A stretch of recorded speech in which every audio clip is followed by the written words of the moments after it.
Bishop is the apostle of our city here in Washington, D.C.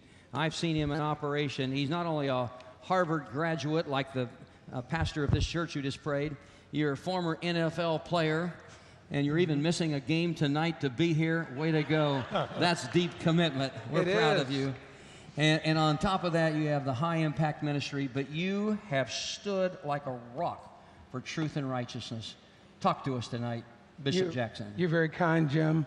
I want to thank Bishop Brown for opening his doors to us.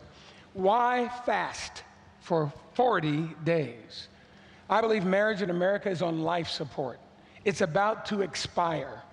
More specifically, if you look at the black community, where we are is 41% of the young women in our community will never be married.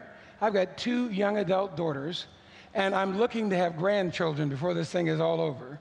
But that won't happen unless something radical happens in our day. Think about it. Oprah Winfrey, wonderful, successful attorneys, folks who are business women all across this nation who happen to be African American will never be married if we don't turn things around. Marriage redefinition, Jim, is actually marriage destruction. It's that simple. And so we have got to do something. We've got to do something radical.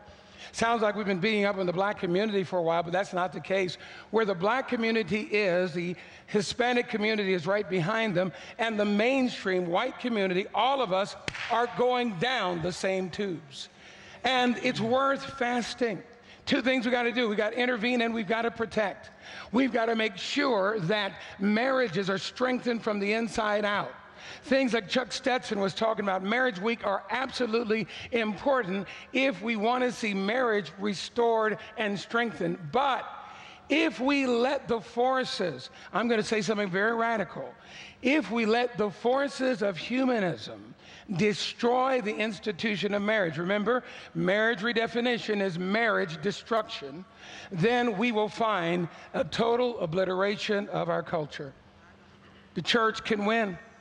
For the last 16 months of my life, I've been involved, Jim, in fighting for marriage in this city. Spent time away from my church, as you did in California. We've gone through crushing defeats temporarily with the city council and other places. But we're going to take our case all the way to the Supreme Court. Amen.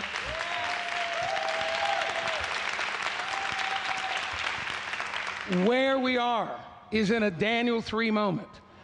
Shadrach, Meshach, and Abednego were challenged to worship the gods of their captors. They said, no, we will not bow down. We will not worship. They said, our God will protect us. But a little bit later in Daniel chapter 3, it says, but if not, we still won't bow. There's a spirit. That's right. Give the Lord a clap offering of praise. There's a spirit that the church needs. There's an aggressive attitude. Prayer and fasting is essentially self-denial. It's humbling yourself before God, but it releases something. There's something about the act of personal crucifixion, taking up your cross as Christ has ordained, sacrificing things of value to you that releases the very power of God, Jim. I'm going to fast 40 days. And I believe this battle that we fight is not over. It's not hopeless. It's not inevitable that they win. No, 1,000 times no. Our God reigns.